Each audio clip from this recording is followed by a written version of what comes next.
Hello and welcome to the second mystery book review episode. In this series, I review books without telling you which book I'm reviewing so that you can decide in an unbiased manner whether or not you want to read it. First, I have to reveal which book I reviewed in my previous video. The link is going to be somewhere here.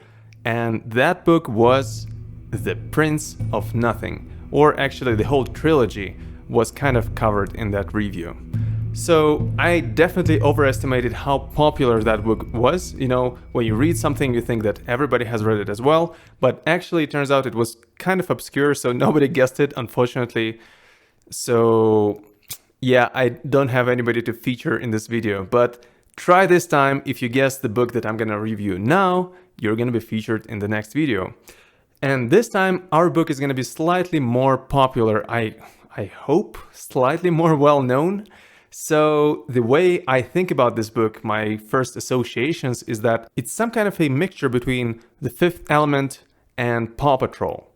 I haven't ever watched Paw Patrol actually, so I don't know if the plot is any similar, but some elements of the setting are intuitively associated with it, okay? Now, if you can already guess which book I'm talking about just based on those associations, write it down in the comments, and if you're the first to do that, you're going to be featured in the next video. Now, let's talk about the book in a bit more detail. It's a science fiction classic. It has some space opera elements in a way that, on the one hand, a lot of events are unfolding on a galactic or maybe even intergalactic scale. So thousands and thousands of civilizations are involved, and there are some major events that are driving the plot forward. And I can even give away some of those events. So basically, humans, stupid as we usually are, we're rummaging in some kind of very old archives and accidentally awakened an ancient evil. And this digital evil is now taking over the world, basically. So that's the grand scheme of things.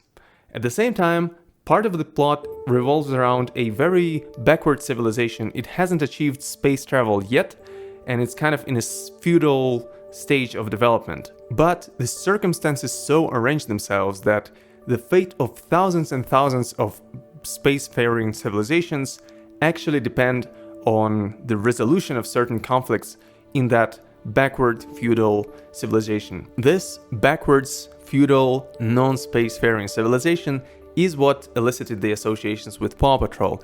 And if you've read the book, if you already know which book I'm talking about, you're gonna know why. But I must say that this association is very surface level. Those aliens in that feudal civilization are very different from any animal that you've encountered, that you're familiar with, that we have on Earth. The way they function, the way their mind functions, is fundamentally different. And I think one of my favorite things about this book is how unusual those aliens are and how detailed is their description, how much the author explores what would it be to have a being with this type of mind, and what would they think about the nature of mind. So I think this book has some very interesting philosophical / cognitive science takes, and I really appreciate that. I also thought that overall the book was very well paced. The plot was always moving forward, you were always engaged, or I was always engaged, and those philosophical kind of arguments were woven into the fabric of the storytelling very skillfully. So the author never got carried away, and you never read pages and pages of just random philosophical speculations. The author also did a really great job on keeping the tension up. You know, sometimes in some books there's a misunderstanding between some key character, and it's just super annoying because those key characters can just talk it out, and you know, there would be no conflict in the book. And this is not the case for this book. In this book there are some fundamental misunderstandings, but they're so justified that you're never angry at the author that, you know, this conflict is there. It's super annoying that this conflict is there because you want it to be resolved, but you see how this is actually something that would have happened in this world, and it's not actually easily resolvable. So I hope it makes sense. So in other words, there's no false tension, even though in other settings, the tension that is present might have been false. Well, so I don't know, I said a lot of good things about the book. If you know what this book is, share your thoughts in the comments, let me know if you agree or not. If you don't know what the book is, well, wait until the next video, I'm gonna reveal it, and you're gonna read it, hopefully, and we're gonna exchange our opinions. With that being said, let me know if you feel any difference when it comes to my hardware, because I don't know if you've noticed, but my camera is different this time, my microphone is different.